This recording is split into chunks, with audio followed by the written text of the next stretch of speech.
galera que veio na terça, né, a gente pode dar início então. Tu, no fim das contas a gente falou par e ímpar, mas tu quer começar ou eu começo? Eu começo então. Pode ser então. Já falei mal. Bom, pessoal, a gente vai falar então.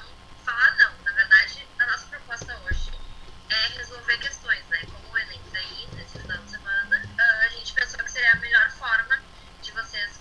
Bom, vocês tiveram terça-feira, né? Vocês estão falando uma introdução que talvez não precise. Mas a de hoje, então, a gente vai falar sobre idade contemporânea, né? A partir ali da Primeira Guerra Mundial. Vai ser mais essa parte internacional, assim, no caso, né? Não o Brasil. O Brasil vocês vão ter amanhã com as profs. E aí hoje é isso aí. Então a gente vai botar a questão, né? Vamos colocar a questão, vou dar um tempinho para vocês responderem naquelas enquetes lá que dá para fazer. E aí depois a gente discute qualquer dúvida, a gente entende o que estava certo e o que não estava. Fechado? Então a primeira é essa aqui. Daí tem uma situação. Foi um período caracterizado por rápidas investidas. Os alemães invadiram a Bélgica, cuja resistência heróica, notadamente em Liège, não sei falar, possibilitaria a plena mobilização dos franceses e dos russos. Apesar dos esforços franceses, 78 divisões germânicas armadas com artilharia pesada chegaram às vizinhanças de Paris, graças à extrema habilidade do general Joffre. Os alemães foram obrigados a recuar até o vale do Rio Marne, onde em setembro foi disputada a primeira batalha do Marne, com participação de 2 milhões de homens. Então, é um textinho ali que fala sobre a primeira batalha do Marne. Vocês podem ver Bom, não vou falar isso, né? Aí a questão é o seguinte: a primeira batalha do Marne, tratada no texto, deve ser relacionada com: primeira alternativa, a Blitzkrieg, estratégia de guerra alemã que combinava o rápido avanço de tropas de infantaria com o apoio aéreo e blindados. Alternativa B, a guerra de trincheiras, cenário que dominou todo o curso da Primeira Guerra Mundial. C, guerra de movimento adotada no início da Primeira Guerra Mundial pelos alemães, estratégias que fazia parte do chamado Plano Schlieffen. D, a primeira batalha em que se registrou o emprego de gás como arma, recurso utilizado pelos alemães. E E, o sucesso do plano escolhido pelos alemães para derrotar rapidamente a França, pois com a vitória na Batalha do Marne, os alemães conquistaram Paris. Vou deixar aí um minutinho para vocês pensarem, refletirem, e daí eu boto as opções na enquete aí. Acho que chegou mais alguém, né? Chegou a Marina. Oi Marina, tudo bom, queridona? Marina, prazer. A gente Seja tá fazendo umas questõezinhas hoje, só pra te situar. relax, umas coisinhas.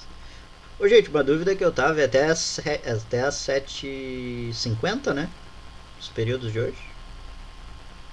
É, né? 7h40? 7h50? Me ajudem. São 2 períodos. Os 2 primeiros são nossos. Tá. Obrigado, Maria. Maria é praticamente a nossa assistente de palco. No, no...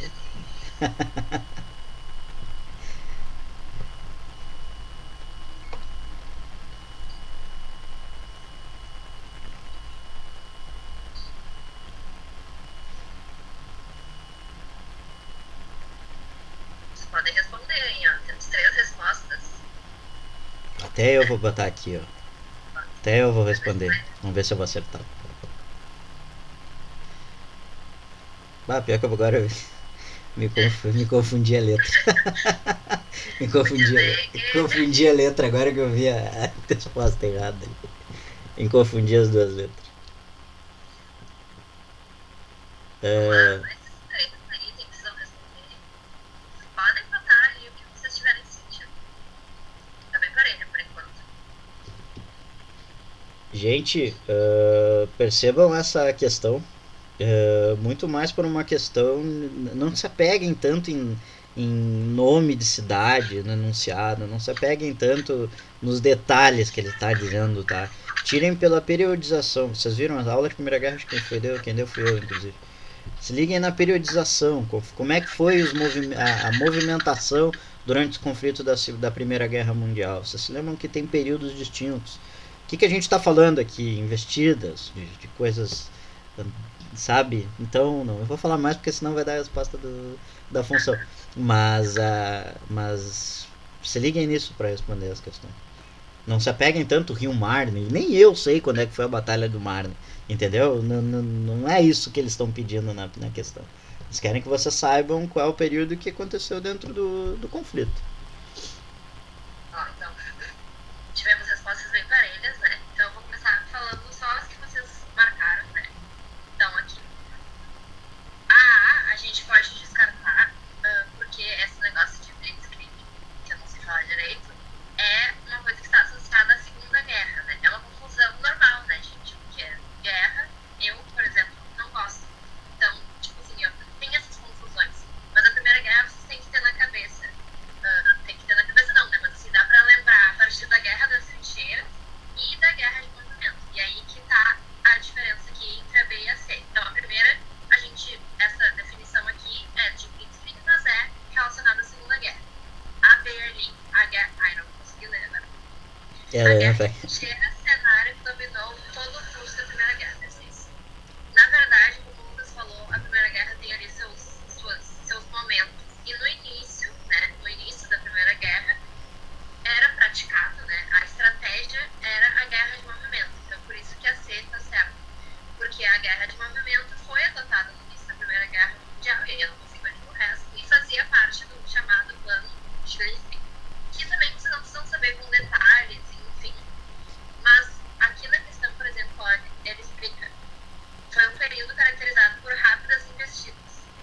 E a gente sabe, né, que a Guerra de Trincheiras é um momento em que as coisas estavam mais paradas. A Guerra de Trincheiras é aquela que ficou em trincheiras, obviamente, e é mais posterior. Então, por isso dá pra matar. Então, não precisa saber de batalha, não precisa nem prestar atenção em 78 divisões antes, mas é pegar nesses detalhes pra conseguir fazer o raciocínio, né?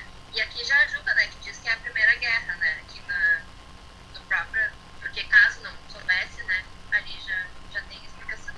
E ali, se por exemplo tu tá em dúvida entre guerra de trincheiras e guerra de movimento, tu sabe que não teve só um momento dentro dessa guerra. Por exemplo, a guerra de trincheiras está dizendo cenário que dominou todo o curso da Primeira Guerra Mundial. Não, teve outros períodos durante a Primeira Guerra Mundial que não só dentro da guerra de trincheiras. Então vocês podem ir percebendo que nas próprias questões elas vão se anulando em si, entendeu? Então tentem pegar essas coisinhas. O Enem é muito disso, de anular a questão por alternativa, tá? De a questão ir se anulando, certo? Ficou muito difícil? Uma questão mais técnica. Ela é uma questão de interpretação. Se tu interpretar bem a questão, mas não é uma questão fácil. É porque tem muitas referências. Isso. A gente pode se apegar muito nos dados ali, nas coisas, e não focar na realidade no que ele está perguntando. Então tenham cuidado nessas questões. Não é uma questão fácil, tá? Aí a resposta. Eu errei, tá, gente? Eu errei, eu botei a B. Eu botei a B, sem querer, eu botei a B. Bueno, então vamos lá. Da Mackenzie, de 1996. Ano que alguns de vocês podem nem ter nascido, né? Em algum desses momentos. O ano que tu nasceu, Roberto? Não, eu sou um pouquinho mais idoso, já sou eu tô na fase. Eu não vou nem falar a minha idade, que eu entrei em depressão por causa disso essa semana. Mas 30 anos é duro chegar aos 30. Vai ser duro esse ano. Mas vamos lá. Então, dentre as. Sim, hoje eu tô melodrama, é minha última aula com vocês, eu tô quase chorando aqui dando aula pra vocês. É óbvio que eu vou estar dramático. No final da aula eu vou entrar em prantos. Vocês sabem disso, vocês me conhecem. Tá, mas vamos lá. Não vamos sofrer por antecedência. Dentre as causas da Primeira Grande Guerra, destaque-se a questão balcânica, que pode ser associada.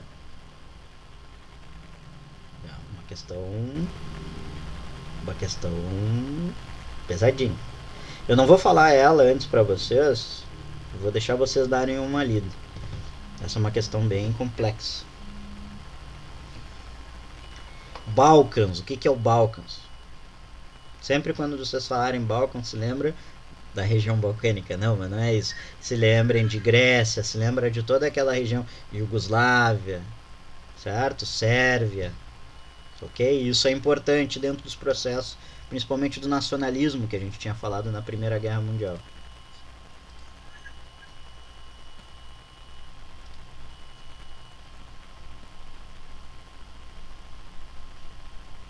O vestibular da Mackenzie era bem difícil antigamente. Hoje está bem mais acessível, mas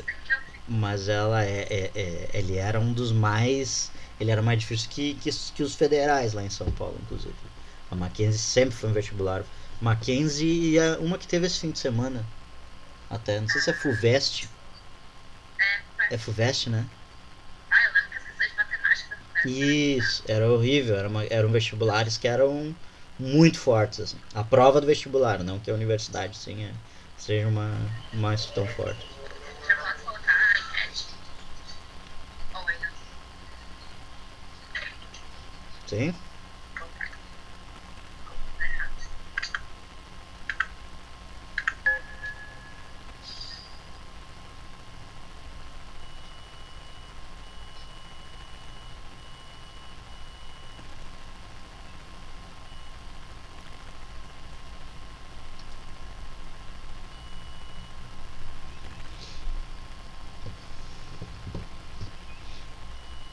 Aí, hora da revelação. Muito bem, muito bem. Fico, fico, fico contente que pelo menos a, a que a mais, digamos, surreal dentro dessas, que é o que eu esperava que vocês pensassem, vocês não colocaram, que realmente é a B, tá? Todas as outras são muito técnicas, tá? Tem que saber mais profundamente. Então eu fico tranquilo, tá? Que vocês sabem que pelo menos a 2, que está vinculado a um outro processo histórico, vocês não colocaram, tá? Então, por exemplo, ali, questão da formação, essa é uma questão legal porque vai pegar vários pontos que a gente vai trabalhar dentro da Primeira Guerra. Tá? Ela é uma questão mais difícil, mas ela é uma questão que vai trabalhar todos os aspectos da Primeira Guerra. Formação de novas nacionalidades, como a Iugoslávia sob a tutela da Alemanha. Na realidade, a Iugoslávia ela vai ser formada ao final da guerra, certo? E não sob a tutela da Alemanha, porque na Alemanha, inclusive, vai perder e vai formar o que a gente conhece como a República de Weimar. Tá? Então não é a resposta certa por causa disso. Mas a gente vai ter a formação de novas nacionalidades dentro do contexto da Primeira Guerra Mundial. Certo? A partir depois do Tratado de Versalhes, por exemplo, aqueles grandes impérios, Império Austro-Húngaro, Império Otomano, todos esses impérios, grande parte deles vão cair depois desse conflito. O próprio Império Russo com a Revolução Russa em 1917. Letra B, como eu falei para vocês, a mais fora do contexto da Primeira Guerra, que na realidade vai estar trabalhando numa questão de contexto do imperialismo, que é um dos assuntos que motiva a Primeira Guerra Mundial, tá? Essa crise do imperialismo, essa crise, essa busca pelos impérios europeus por busca de mercados na África, na Ásia, principalmente, mas também aqui na América do Sul. Só que o conflito não vai ser entre França e Inglaterra. Dentro do conflito da Primeira Guerra, a França e a Inglaterra, inclusive, vão ser aliados. Ok? Beleza? Questão C. Ao interesse dos russos em abrir o Estreito de Bósforo e Dardanelos, na região que fica nos Balcãs mesmo. Bósforo é um estreito que fica, se eu não me engano, o Estreito de Bósforo é aquele de Constantinopla, não é? Não é? Estreito de Bósforo, se eu não me engano ali. Estreito de Bósforo, eu que morei muito tempo na Turquia, ali no Estreito de Bósforo, pescava no Mar Morto, inclusive. Nem sei se fica o Mar Morto ali, mas fazia ali no Egeu, tomava uns banhos ali. Eu posso dizer que era o Estreito de Bósforo naquela. O Dardanelos, eu vou ser sincero com vocês que eu não me lembro onde é que é. Mas a resposta está certa. A questão do nacionalismo eslavo. Você lembra que a gente comentou a ideia do pan-eslavismo? Certo? Pan-eslavismo, dessa grande formação. O pan-eslavismo, na realidade, é a tradução de Iugoslávia. Iugoslávia é o grande país dos eslavos, certo? Na língua deles lá. Então, esse pan-eslavismo, na realidade, vai estar vinculado a essa formação da Grande Sérvia. A Sérvia sempre foi o centro da Iugoslávia. A capital da Iugoslávia era... Como é que é o nome da Sérvia? Me esqueci o nome. Belgrado, certo? Belgrado, que era a capital da Sérvia. Ok? Beleza? Então tá certa essa questão C. A letra... Tá com dúvida, Maria? Eu vi que tu colocou ali. Fala a dúvida pra mim. Nada? Ah, beleza. Então tá. As desavenças entre o Império Húngaro e a Inglaterra, ligadas à anexação. Não é o Império Austro-Húngaro que briga com a Inglaterra, é na realidade a Alemanha que tem desavenças com a Inglaterra, tá? E vai ter a questão do assassinato do príncipe Franz Ferdinando, que é o príncipe do herdeiro do Império Austro-Húngaro, mas não por questões do Tratado Brest-Litovsk, tá?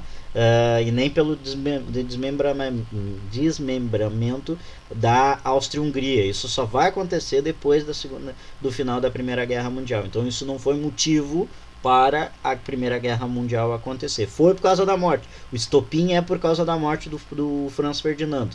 O Franz Ferdinand, tá? Pode aparecer para vocês. Uma banda indie, inclusive, pegou o nome do cara que foi assassinado. Take Me Out. É Take Me Out, eu acho que é o nome da música. Não. É Take Me Out, é deles. É, né, João Vitor? Viu? João Vitor é um grande amante da música indie. Sabe e conhece o Franz Ferdinand. Então, o Franz Ferdinand então, foi o estopim, o assassinato dele foi o estopim, mas as causas que a gente está vendo ali depois não tem nada a ver com o que a gente está falando, beleza? Certo? Então, a resposta certa ali para nós, Roberto, é a letra C. Grande parte, galera, mandou bem. Certo, gente? Mas é uma questão bem difícil. Essas duas primeiras questões são bem difíceis, gente. E obviamente, a Roberta, a gente acredita em vocês.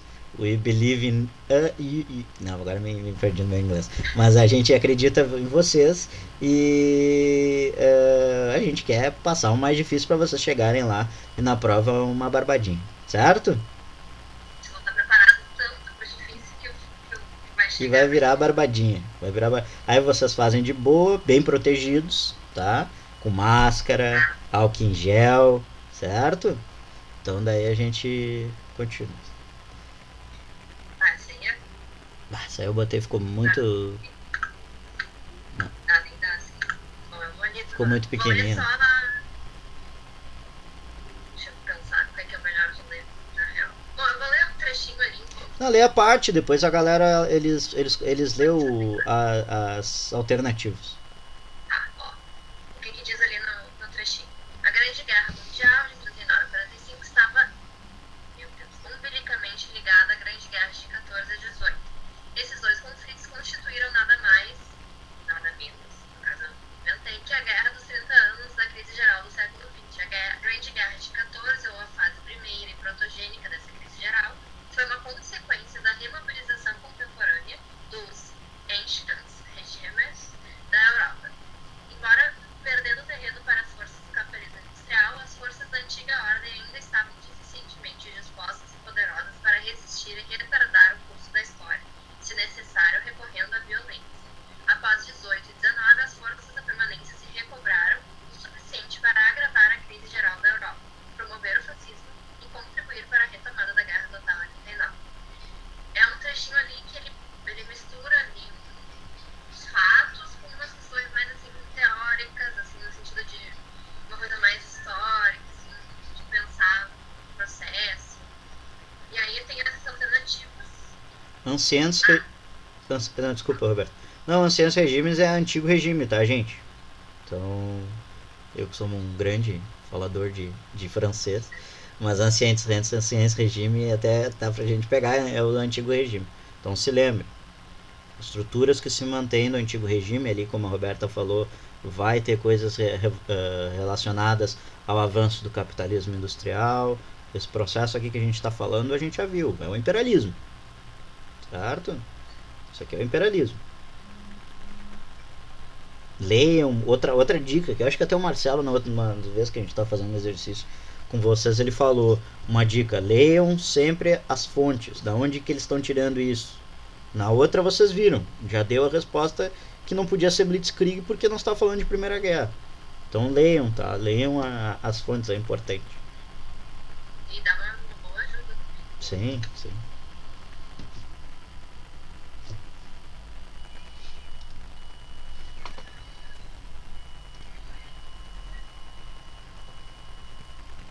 Posso colocar as alternativas no som. Vou colocar mais um tempinho que é grande.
posso votar. Eu não quero ficar sendo a chata, né?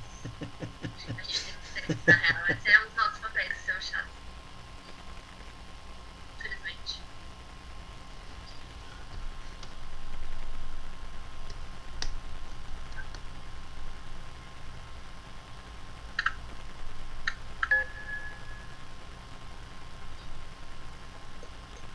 Essa é bem difícil. Filme longa, né? Sempre fica É, muita.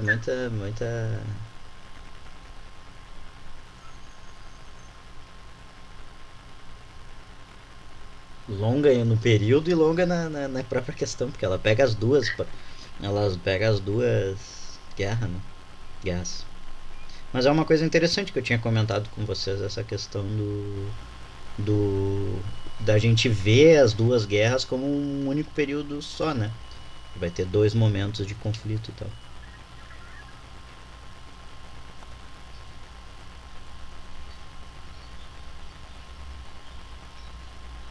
mais uma respostinha.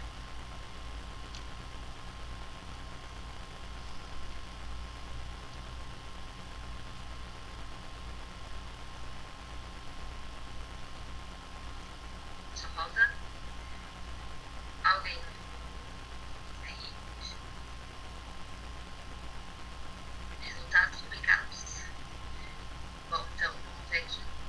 A mais votada foi a D, que eu não vou conseguir ler, cara. Difícil. Tu não consegue passar pra resposta Mas daí? é, primeiro aqui, primeiro aqui. Não. Mas Bom, é mas daí a D. gente já sabe que é a D. A B, a C e a D. Então a D, que foi a mais votada, né? Você já comentou várias delas, parece aqui. A retomada da guerra total em 1939 foi marcada por uma mudança radical no cenário econômico internacional, pois ao contrário das disputas imperialistas que antecederam o conflito da Primeira Guerra Mundial, a Europa beneficiou-se amplamente da Grande Depressão que atingiu os Estados Unidos da América. Bom, vamos pensar então a questão, né? Lentamente. A retomada da guerra total foi marcada por uma mudança radical no cenário econômico internacional. Apesar de ter as questões de, por exemplo, da Grande Depressão ali, que essa alternativa cita, a gente pode pensar também que a Primeira Guerra Mundial deixa, e inclusive acaba, né, ocasionando na Grande Depressão, deixa um rombo nas potências europeias. Então eu não sei aqui o que eles estavam pensando quando pensam uma mudança radical no cenário econômico internacional. Então essas disputas imperialistas da Primeira Guerra, elas não cessam no sentido de assim, aqui tá dando a entender que a Europa se beneficia da Grande Depressão, que atinge os Estados Unidos, e aí entra em guerra com os Estados Unidos. É isso que basicamente essa alternativa deixa, né, a entender. E na verdade a Segunda Guerra Mundial tem conflito entre potências, né, da Europa, da Europa. Então não tem como a gente botar essa questão. Se a gente for ler o texto, né, principalmente, a gente vê que fala muito sobre essa questão das permanências e das não é rupturas que usa, né? Não usa rupturas, só tem permanências. Mas assim, nessa questão de pensar a Europa em si. E aí na B a gente tem ali, no episódio da Primeira Grande Guerra Mundial, a identificação de elementos sociais oriundos do antigo regime destaca a importância da tensão constante entre o potencial para as transformações e a força das permanências na análise dos acontecimentos históricos. É uma alternativa que foge da questão, por exemplo, assim, mais factual, né?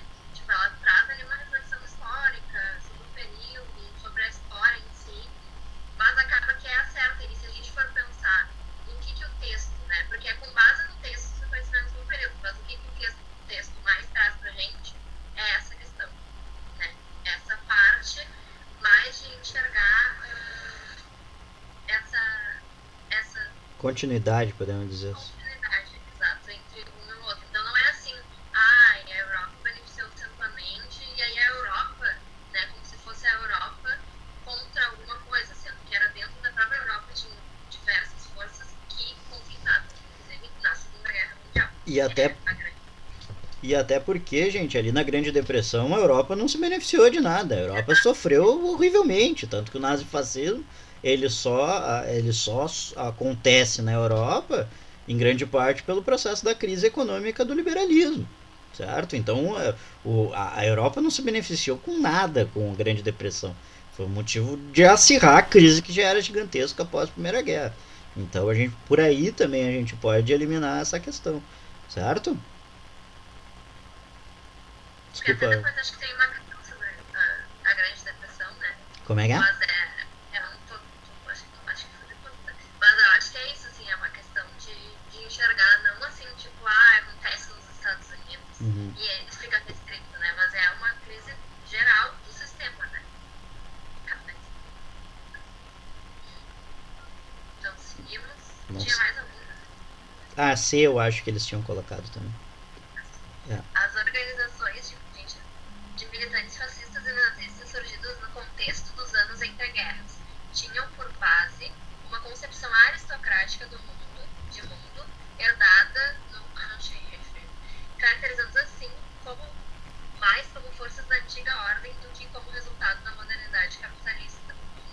A gente pode atrelar diretamente, né, essa questão do fascismo e do nazismo com a questão de um Estado capitalista, né? A gente não fascismo, né? Do nazismo. Mas, assim, essa questão de aristocrático, o que tem de aristocrático no regime fascista e nazista? Porque a gente poderia ver, assim, não tem tanto esse apelo no regime nazista e fascista, né? Que sim, tem ali a questão dos anos entre guerras, né? Mas caracterizando assim, mais como forças da antiga ordem, na verdade eles têm essa coisa assim, de união, mas assim, de grandes pátrias e etc. Mas não tem rei, por exemplo, assim, não tem uma aristocracia, né? São chefes de Estado que são fascistas e nazistas, esqueci a palavra agora. Civil. Meu Deus.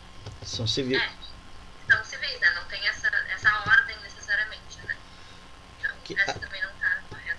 a gente tem que se ligar, gente, que o antigo regime ele vai trabalhar com a ordem de nobreza.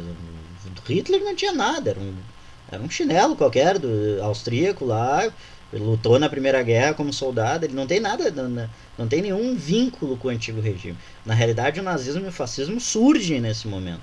A única coisa, como a Roberta está falando bem, é que eles pegam símbolos, como o Hitler vai pegar a ideia como é que é o nome não Heil Hitler, o Führer. O Führer, a ideia do Führer, que é remetendo o grande líder da Alemanha, mas não que ele tenha como uma figura nobre, entendeu? Então não tem nada do antigo regime dentro da concepção do nazifascismo, beleza?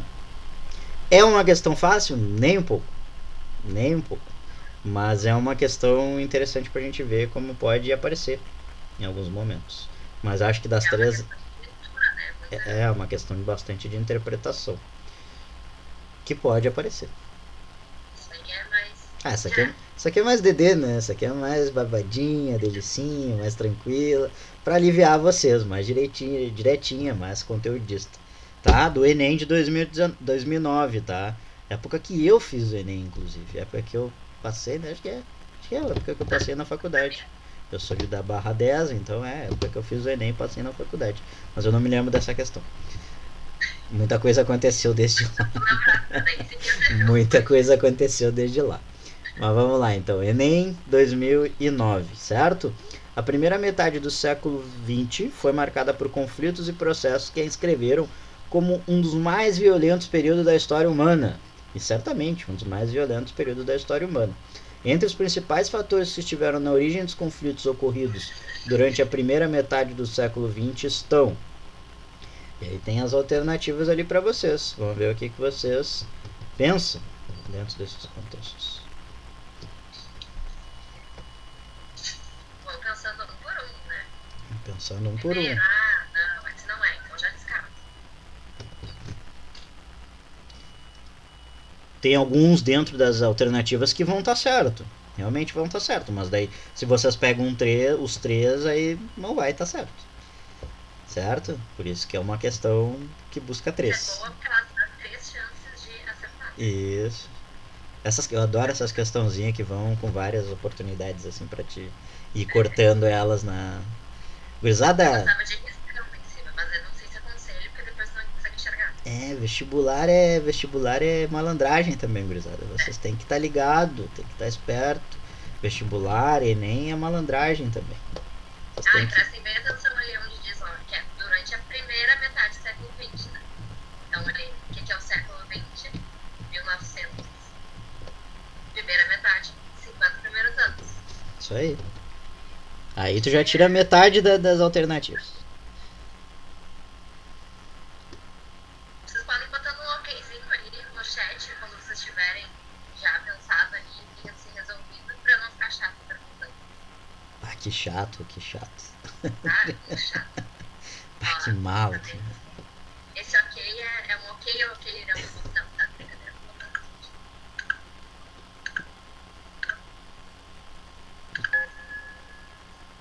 Eu acho tão legal esse negócio da enquete, meu. Muito. Isso seria perfeito quando eu fosse aluno na época de colégio. Sério, eu fico tão emocionado com a tecnologia, gurizada.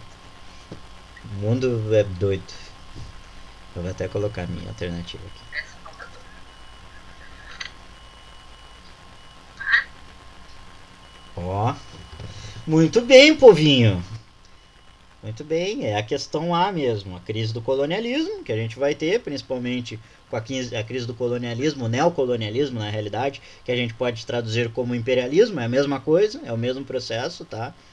Neocolonialismo e imperialismo é a mesma coisa, ok? E a ascensão do nacionalismo e do totalitarismo. Nacionalismos na Primeira Guerra, a gente vai ter com a pan-eslavo, pan-germânico, todas essas questões, e ali no totalitarismo, com a ascensão do nazifascismo, por exemplo. Então são 3 elementos que a gente vai ter no início do século XX, certo? Na primeira metade do século XX. Beleza? Então por isso é a resposta correta. Vamos ver ali letra C. O declínio britânico. Verdade. Verdade.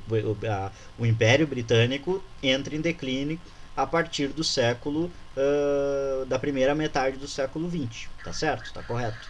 O fracasso das Ligas das Nações também tá certo.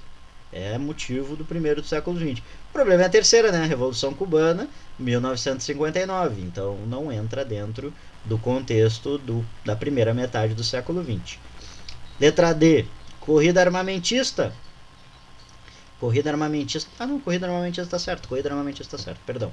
Corrida armamentista vai estar ligado ao contexto da Primeira Guerra Mundial. Eu entendi a corrida nuclear, que daí é a que vai ter depois. Uma corrida armamentista tá certo, vai estar ligada à expansão do imperialismo e dos impérios. O que não vai estar certo é o terceiro mundismo. O terceiro mundismo não existe ainda dentro desse contexto. O terceiro mundismo a gente vai ter a partir da formulação da ONU, tá? Então não vai estar certo. E o último ali eu não sei o que é. Tu consegue passar pra mim, Roberto? Por favor. Expansionismo soviético. O expansionismo soviético vai ser também a partir do fim da Segunda Guerra Mundial. Certo? Não, que isso, Rai. Vai estar gravado, tá, gente? Eu tô gravando. Então fiquem tranquilos. Se quiserem olhar depois. Um beijo, Rai. Uma boa prova pra ti, querido. Tá? Boa prova. Vai tranquilo. Tranquilo. Letra E. A Revolução Bolchevique. Tá certo? A gente vai ter a Revolução Bolchevique em 1917. O imperialismo. Tá certo? E a unificação da Alemanha. A unificação da Alemanha foi no século XIX, gente. Não foi no século XX. Certo? Beleza? Então tá aí uma questãozinha mais bem conteudista, né? Tem que saber dos conteúdos do século XX. Mas é legal porque a gente pega todo o aparato do que vai acontecer, tanto em questões do século XX quanto do século XIX. Beleza? Bah, essa é uma questão. Bah, tu só tá pegando as gigantescas. Te deu mal na escolha do par ou ímpar. Dos pares. Devia ter pego o par. Tá, vamos lá. Então é uma questão do Enem.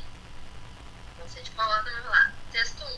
A Europa entrou em estado de exceção personificado por obscuras forças econômicas sem rosto ou localização física conhecida, que não prestam contas a ninguém e se espalham pelo globo por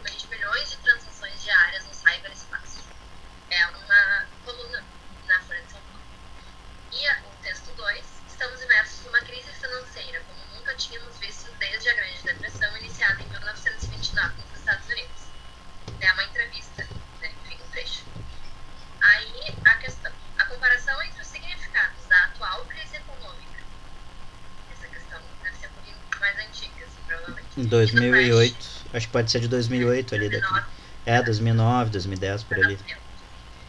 e do crash de 29 oculta a principal diferença entre essas duas crises. Pois, então, no caso, quer saber, comparando as duas, qual seria a principal diferença, né? E aí ela traz dados sobre a crise de 29 e sobre a crise de 2008. Vou deixar um link para vocês lerem, leiam com calma, que essa aí é... Olhem as fontes, gente. Olhem as fontes. Não, mas é de 2001, então deve ser de 2011, deve ser de 2011. Não, a crise deve ser a de 2008, é o que eu digo. A crise que Sim, ele, a crise. aquele crise que ele está se referindo.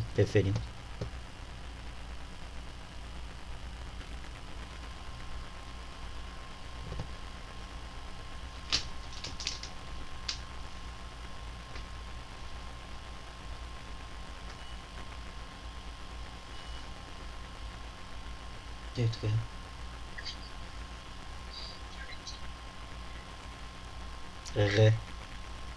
Presta atenção na questão, Maria. Não presta atenção nos meus gatos. Ele é um teste pra ver se É um tá teste prestando atenção de. no gato do cachorro, é bom na questão. O gatinho me distrai. Tu é uma figura, mãe.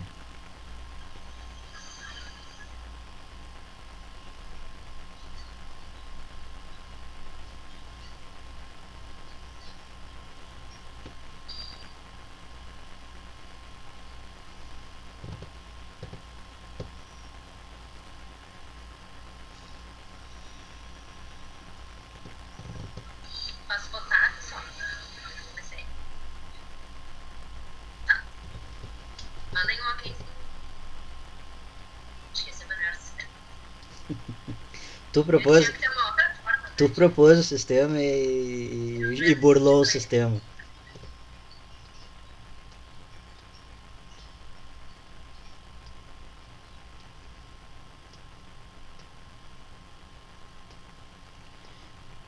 Vocês se lembram da crise de 2008?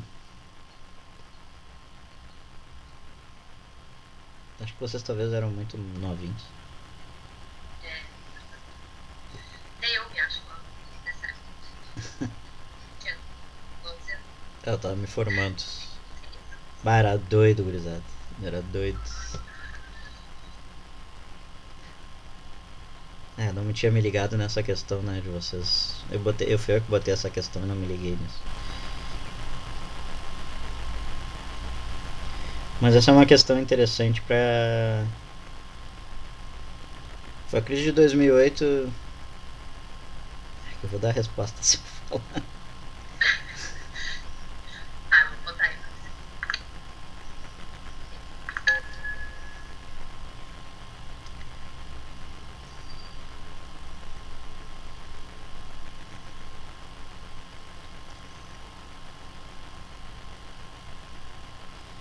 Tá, tem uma forma de eu explicar que não vai... A crise de 2008, gente, o que aconteceu?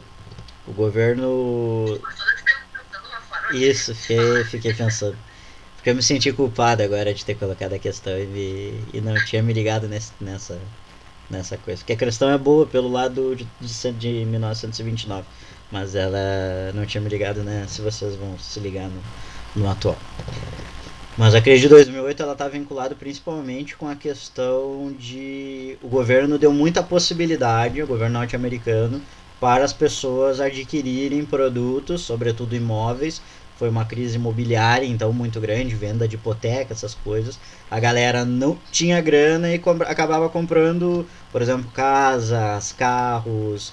Então, eles deram, se eu falar a palavra, vocês vão pegar a palavra. Mas vocês já pegaram e aí estourou, no fim das contas a galera não tinha crise e entrou, não tinha dinheiro para pagar essas dívidas e os putz, falei bagulho. Mas deu o rolê todo e estourou a crise, tá? Em resumo gigantesco, resumido, é isso aí. Bom, vocês pegaram a ideia, tá? Da questão. Pegaram e mandaram bem também, porque... Mandaram muito, mandaram muito. 75% na B, que casualmente é a certa. Né? Então a crise de 29 ocorreu devido a um quadro de superprodução industrial no Zelo, né? Podem pensar ali na questão da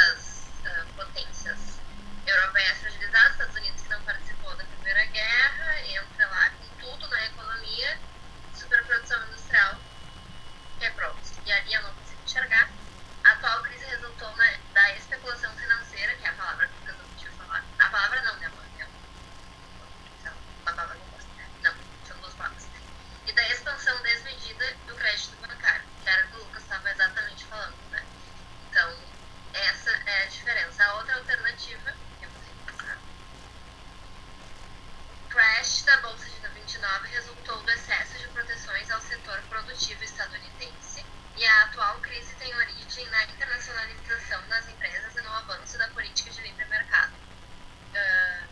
Como o Lucas falou, a questão da atual, que não é mais tão atual da de 2021, mas assim, dessa outra crise de 2008, tem mais a ver com essa questão da especulação financeira, né? E o crash? Desculpa. Não, o crash da Bolsa de 29, gente, não é por excesso de proteção, é justamente ao contrário. A crise de 29 é a crise do liberalismo. Quando a gente fala crise de liberalismo, é que não tem intervenção e proteção do mercado pelo Estado, certo? Então não dá para dizer que é excesso de proteção, porque na realidade não vai ter proteção nenhuma do Estado, e é por isso que ele entra em colapso, certo? Porque cai por terra a ideia do liberalismo, por isso que a crise de 29 é o fim do liberalismo. O que a gente tem agora é o que a gente chama de neoliberalismo, certo? Ok? Tranquilo? Desculpa se eu te interrompi, Roberto. Não, muito bom, tô bem contente, porque as questões que a gente colocou não são questões fáceis, tá? Fáceis. Não, e essas assim são muito econômicas, né? Tipo, é até difícil de pegar os... Mas Roberta, tu vai ver aqui durante os tempos que tu vai passar, a gurizada aqui é PhD em economia. Sabe tudo e mais um pouco. Eu tenho que não mostrar pra vocês, gente, porque eu sou... Aqui é genial, é quase Nath Finanças. Vocês conhecem o Nath Finanças? Adoro Nath Finanças. Até tem um amigo meu que tá gravando, desculpa interromper a aula, mas tem um amigo meu e a gente tava comentando, e aí falando que essa Nath Finanças é uma guria, ele gravou lá com ela, ele tem uma produtora no Rio, e aí ele foi gravar na casa da Nath Finanças lá um documentário pra Globo, sei lá o que era, assim, e falou que é uma guriazinha, uma guria tipo de 20 e poucos anos, se formou, fez o bagulho no Instagram, hoje ela tá empregando tipo várias galera da família, lançando livro. Esse mundo dos influencers é muito doido, né? É muito bizarro, eu fico chocado com essas coisas. Mas não, ela conseguiu um nicho aqui, tipo, é difícil de influenciar. Sim, meu, e é muito doido. Eu sou um grande fã dela, assim, não só pela questão mas eu acho que ela se comunica com o povo, entendeu? Tipo, dela. Primeiro que ela não usa palavras em inglês, né, cara? O que eu fico muito irritado. Que é a coisa que talvez mais me irrite hoje no mundo em conversar com outras pessoas é me começar com mindset, essas coisas da vida. Então ela não usa isso. Isso eu acho. Ela usa o vocabulário para as pessoas entenderem, entendeu? E um nicho muito doido. Eu sou muito fã do que ela faz, assim. Voltando à aula que a gente está tendo, muito bem. Foi de fazer se vocês não conhecem, tem um Instagram lá, Nath Finanças. É muito legal. Vamos para a nossa questãozinha, então. Essa questão muito legal, hein? Pode ser eu não sei se vocês pegaram a ideia e vocês entenderam mais ou menos que é uma coisa que eu e o Marcelo a gente tinha comentado na terça. Mas vocês percebam, a gente não trabalhou Revolução Russa aqui. Que eu e a Julian, desculpa, trabalhamos na terça. A gente não trabalhou Revolução Russa aqui. Porque, gente, vocês têm que ter consciência que vocês vão fazer uma prova que muito provavelmente vai ser uma prova que também vai ser um teste para nós, né? A gente não tem muita ideia ainda do como é que vai ser.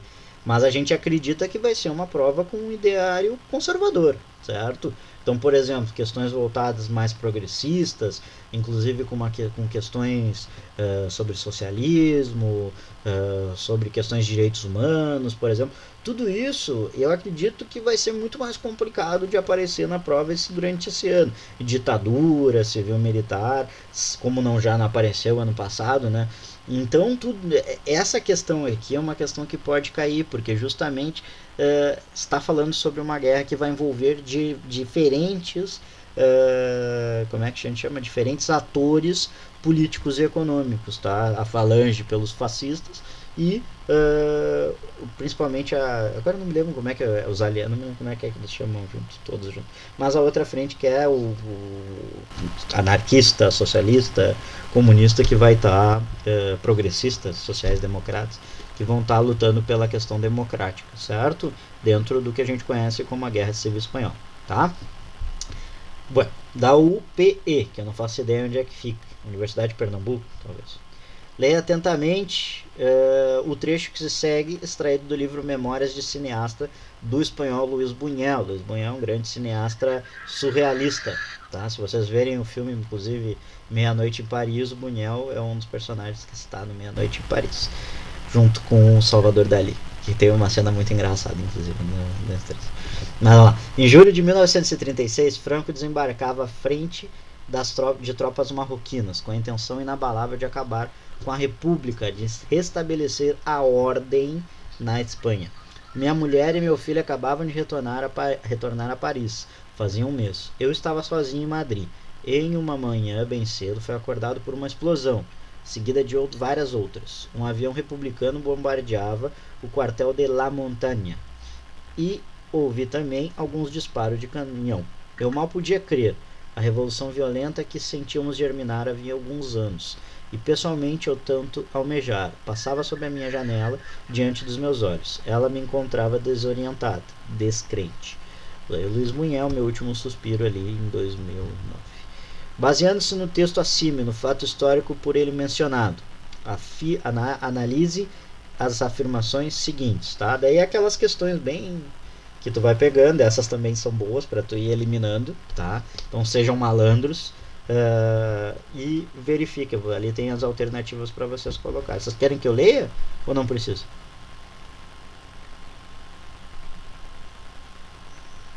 Não? Tá, então tá. Então vou ficar só no aguardo para vocês aí.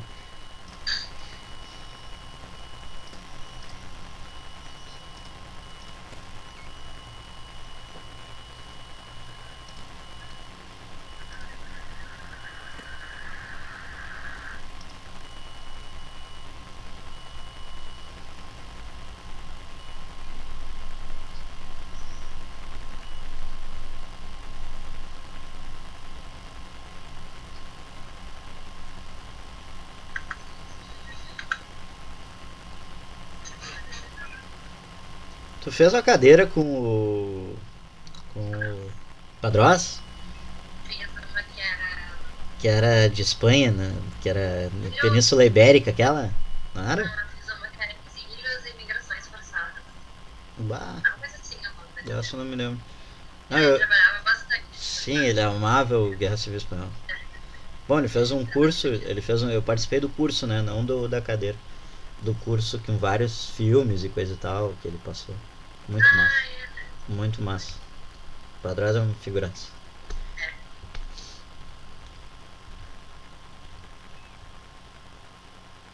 Não esqueçam do nosso sistema, que eu inventei, eu mesmo botei, e agora eu vou inventar de novo, de botar um óculosinho ali.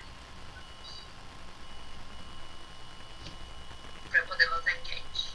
A enquete fica no meio da tela, não fica? Não, fica no cantinho. Ó, gente, eu só coloquei ali que pra testar se tá funcionando o esquema aí. Mas não conta. Tem que ser um deles, senão não. Ó, viu?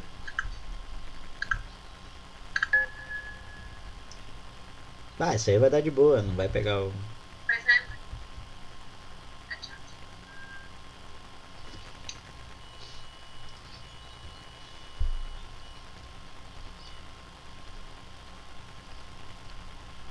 Essa questão tem uma coisa que eu acho fantástica, depois eu vou falar daqui. Não, é realmente fantástico. Eu fiz uma propaganda, mas é uma besteira.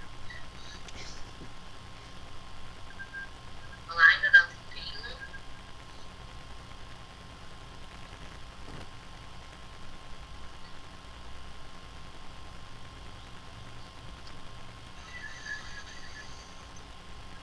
Acho que no fim a gente não vai conseguir fazer todas, né? Daí daqui a pouco a gente pega e faz uma de cada.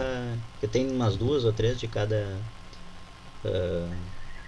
conteúdo, né? Dos A próximos. próxima já dá pra ficar, eu acho. Ah, então tá. Que é de New Deal. E a gente já trabalhou bem. É mais direitinho. Sim. Deixa eu ver a outra. Não vamos mais fazer nenhuma questão.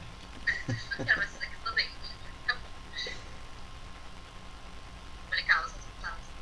100%.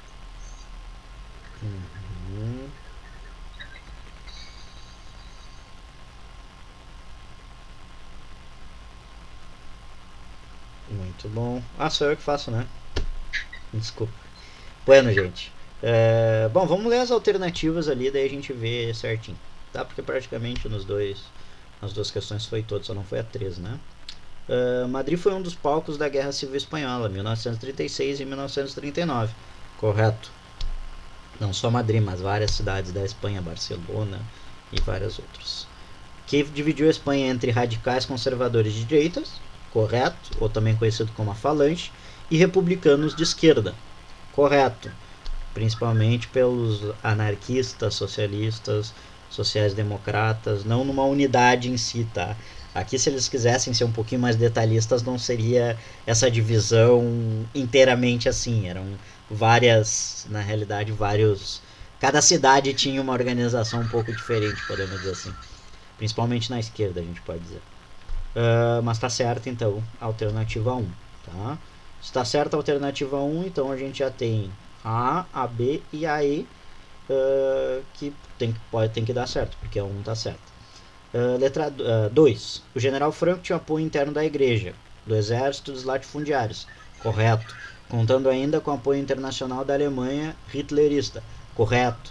Os alemães hitleristas, sobretudo a Luftwaffe, e não só os a Alemanha hitlerista, mas também Mussolini com a Itália apoiaram Franco na Guerra Civil Espanhola. O bombardeio de Guernica, por exemplo, que a gente viu em aula, é feito pela Luftwaffe, que é a Força Aérea Alemã. Certo? Então, questão 2 está correto. Beleza? 1 e 2 só tem uma, então está correta a letra E. Tá? Mas vamos ver a 4, que também o pessoal achou que estava certo. Apoiadas pelas igrejas, os republicanos não aceitaram a participação de voluntários estrangeiros sem exército. Muito pelo contrário. Primeiro, eles não foi apoiaram pela igreja. E os republicanos tiveram amplo apoio internacional durante o conflito, que é uma das coisas mais bonitas, talvez, dentro desse conflito, é a quantidade de estrangeiros que vieram lutar pelas forças democráticas republicanas no conflito da Segunda Guerra, da Guerra Civil Espanhola. Inclusive, vários artistas famosos, como o George Orwell, por exemplo, aquele Hemingway, Ernest Hemingway também foi um personagem importante. Então tiveram vários voluntários no conflito da Guerra Civil Espanhola. Então tá errado a questão 4. Os republicanos de esquerdas foram influenciados pelo pensamento socialista e anarquistas. Sim, tá? Não todos, tá? Mas sim. Sim, a gente tem, por exemplo, sociais-democratas que não está vinculado a isso, mas a questão tá certa. Em grande parte, os republicanos foram influenciados por pensamentos socialistas e anarquistas. Certo? O que tu queria falar, Albert? No fim. Então, abaixo, mas aqui, ó, se vocês forem observar, a 4 tá como certa em todas, menos na que tá certa. E quando eu fazia vestibular, quando eu fiz, eu sempre pensava, bom, se tem uma alternativa ali que, como tem quase todas as possibilidades, é porque ela deve estar certa. Pra vocês verem que não.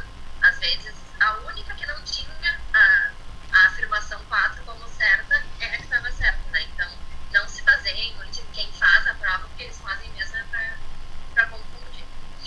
Gente, isso é importante. Eles não querem que vocês entrem. A prova não é feita para vocês entrarem. É muito triste dizer isso, mas é real. É uma prova de exclusão, certo? Então eles vão fazer o possível para que vocês não entrem. Então não confiem em quem faz a prova. Eles não vão te dar barbada, assim.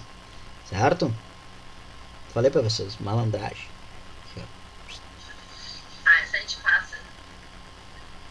Tentem fazer essas depois em casa, tá, gente? Aqui não vai dar tempo pra gente fazer todos. Então daí a gente vai focando. Ah, essa é legal. Essa é sobre que é nazifascismo? É. Não sei, tu quer fazer? Que eu quero passar pra Segunda Guerra já. Acho que podia passar pra Segunda Guerra.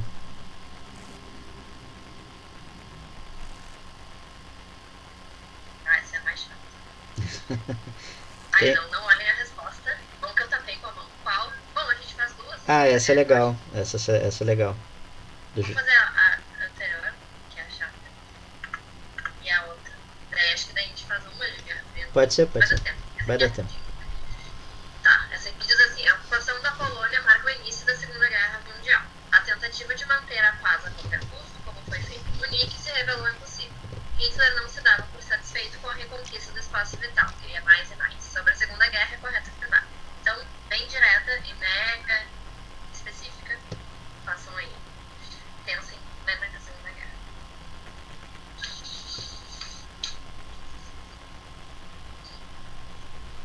Segunda Guerra, muito provável que caia, tá, gente? Conflitos militares, eu acredito muito que vai cair durante essa prova, tá? Primeira, Segunda Guerra, eu acredito bastante. Guerra do Paraguai, talvez seja um confirma que entra.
Posso botar? Tô tirando foto pra vocês pra postar no meu Insta depois. Faça dei um sorriso. Uma piada de tio total. Essa é muito assim. Bom, a gente vai ter que botar, ela não vou poder nem perguntar, porque questões temporais. O problema é que essa aí vai ficar bem na frente.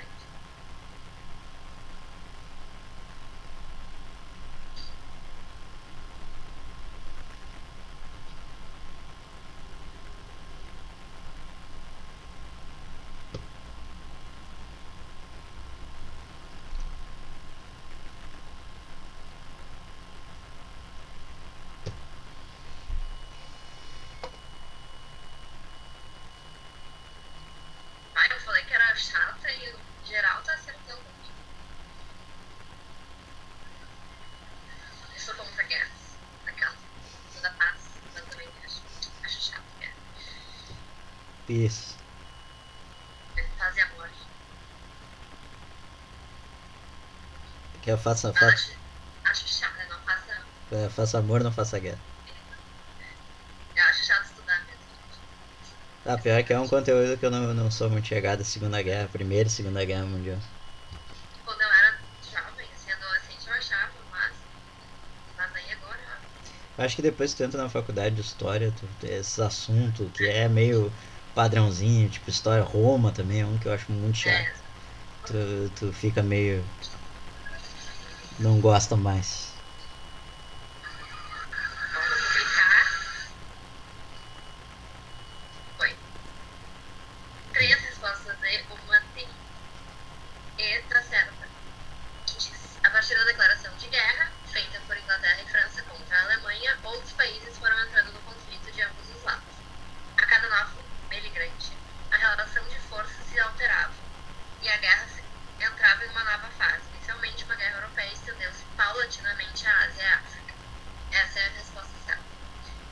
A outra diz assim: o sucesso definitivo alemão deveu-se à sua tática militar, conhecida como Guerra Relâmpago. Essa consistia no uso de forças motorizadas, tanques e aviação, conjugados e combinados entre si numa ação defensiva. Essa realmente sim, é uma questão, é uma alternativa que te leva a crer, te induz até que chega e fala que é uma ação defensiva. A última palavra ela... Um desafiozinho, só que não é defensiva, ela é mega ofensiva, e essa tática, né, que é o Blitzkrieg, é uma ação estreita, prioritariamente ofensiva. Então, tá tudo certo, menos a parte defensiva. Então, por uma palavra, a D não tá certa e a certa é a E. Ação ofensiva. Inclusive Blitzkrieg, como eu estudei muitos anos de alemão, né? Mas o Blitzkrieg é ataque relâmpago. Tá? Ataque relâmpago. Então, ataque A gente já fixa isso. Então, tá atacando, não tá defendendo. Certo? Mentira, né? Eu não estudei, acho que eu não sei falar uma palavra em alemão. Hi. Não, hi. Hi, né? Hi é oi, não é? Nine é não. Vocês veem como eu não sei falar absolutamente nada de alemão.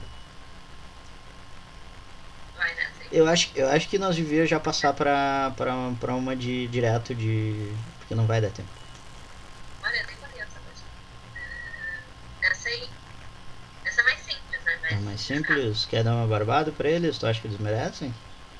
Acho que dá, É, né? pode ser, então tá. Já que a prof. Roberta é a primeira aula dela, então eu já tenho essa visão de vocês, que vocês são malandros, então eu vou deixar ela acreditar ainda na bondade do coração de vocês. Mentira, vocês merecem.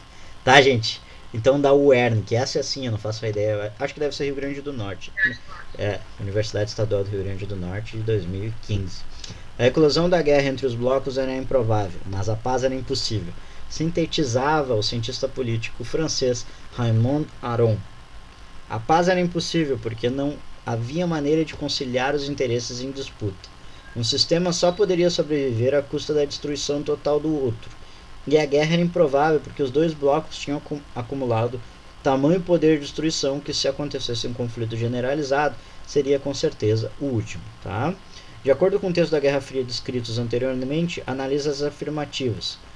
Foi oferecimento aos países da Europa Ocidental de matérias-primas, produtos e capital na forma de créditos e doações.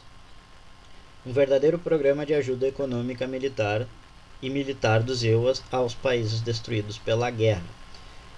2. Daí ele está perguntando o que é esse 1 e o que vai ser esse 2, pela descrição. A resposta do Bloco Socialista veio a partir da formação de uma aliança entre a União Soviética e alguns países da Europa Oriental.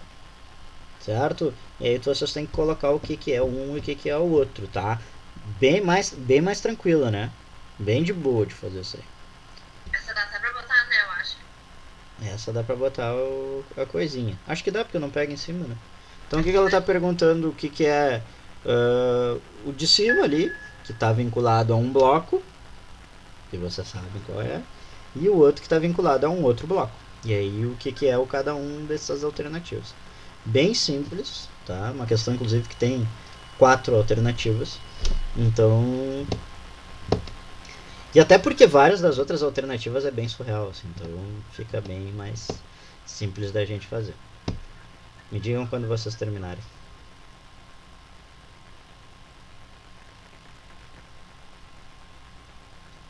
Que isso, hein, Maria? Botou ok.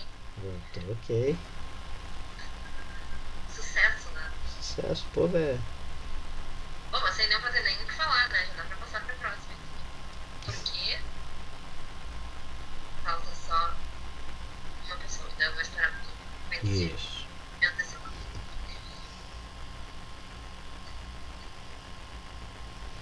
Ah, todo maior escurão, né? É que eu deixei a janela aberta aqui e me esqueci de ligar a luz.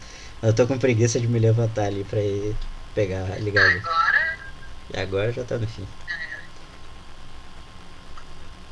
Não tem o que falar, né? Pô, velho. As gurias, os guris são as gurias, os guri, né? Respeita. Respeita a gurizada. Maior orgulho. Respeita que a gurizada. Isso aí, gurizada. Plano Marshall e Pacta de Varsóvia. É isso aí, não tem ruim. Até porque as outras também eram bem. Marcatismo não tem nada a ver. Marcatismo era um sinônimo de perseguição e o sionismo está vinculado com a criação de Israel. Doutrina Truman, aquele questão do que é a doutrina? Ah, doutrina Truman que está ligado com o macartismo também. Dessa busca anticomunista dentro do território nacional. Política de Big Stick, de intervenção imperialista na América do Sul. Destino Manifesto, que os Estados Unidos está vinculado a conquistar grandes coisas por Deus. Isso no século XIX. Bem-estar social não tem nada a ver. Certo? Beleza? Acho que nós podemos terminar por aqui, Roberto. Quer falar alguma coisa? Não? Gente, muito obrigado, tá? Fico muito feliz da gente estar aqui. Queria pedir umas coisas para vocês, tá? Primeiramente, gurizada, cuidem-se muito, tá? álcool em gel, como é que é o nome? Máscara, tudo. Cara, cuidem-se com tudo, cara. Não tirem a máscara de jeito nenhum, porque não é só por vocês, é pela família de vocês também, que vocês vão estar vinculando. Então, eu acho criminoso o que estão fazendo, tá? Acho que nós também, a gente teve que pensar como os erros que a gente também teve para não rolar um adiamento, uma pressão mais forte para adiamento dessa prova. Mas eu queria desde já pedir muito, gurizada, pedir muito, cuidem-se, tá? Queria dizer que eu tenho o maior orgulho de vocês. Cara, o que a gente fez aqui esse ano é surreal. É surreal de passar o ano inteiro dentro com todos esses problemas de pandemia, nós chegarmos praticamente um ano tendo aula e a gente chegar no fim e conseguir. Então, assim, ó, vocês estão de parabéns, parabéns, vocês são gigantescos. Eu nem me importo o que aconteça na prova, vocês são muito, muito vencedores, cara. Eu admiro muito, muito vocês, de verdade. E por último, cara, eu só queria de verdade agradecer vocês. Se eu posso dizer que uma coisa que me fez bem dentro durante todo esse período da pandemia era dar aula para vocês, tá? Eu nunca vou me esquecer na minha vida, meu dia do meu aniversário. Foi a primeira vez que eu passei meu aniversário sozinho esse ano. E eu me lembro que vocês cantaram parabéns para mim. Aquele foi o melhor presente que eu tive, sabe? Para mim, essa pandemia foi um troço muito doido. E, cara, vocês. Os momentos que eu passei mais pior durante esse ano foi quando eu não estava dando aula. E eu queria muito, muito de verdade agradecer vocês por ser essa parceria, por terem me ensinado tanto. Que eu sempre digo para vocês, vocês me ensinam muito mais do que eu ensino vocês. E assim, ó, total respect, total respeito por vocês. Eu queria só falar, para ter o professorzinho, eu queria falar uma página de um autor aqui que eu separei, que eu gosto muito desse autor aqui. E até esse livro não é o mais conhecido dele, tá? Mas é o. Eu gosto muito desse livro, eu peguei sem querer, meio que naqueles presentes de Natal, e era o único que tinha dele e acabei pegando. Mas eu gosto muito dessa frase que tem aqui. Sempre digo que me sinto uma pessoa imensamente carente, né? E creio que uma das minhas melhores virtudes é esse sentimento de carência, da necessidade do outro e da outra. Jamais me senti bastando-me por mim mesmo. Necessito de outros, e é talvez por isso que posso entender que os outros também necessitem de mim. O nome desse autor é um senhor muito conhecido chamado Paulo Freire, gurizada. Então eu queria muito, muito agradecer vocês. Eu sou uma pessoa carente porque eu sinto que necessito de vocês. E dentro desse contexto de pandemia, que a gente não pode estar do lado um do outro, vocês fizeram, dentro do possível, vocês conseguiram um ano mais tranquilo para mim. Então, muito obrigado e uma boa prova domingo para vocês. Amo vocês, um beijo grande.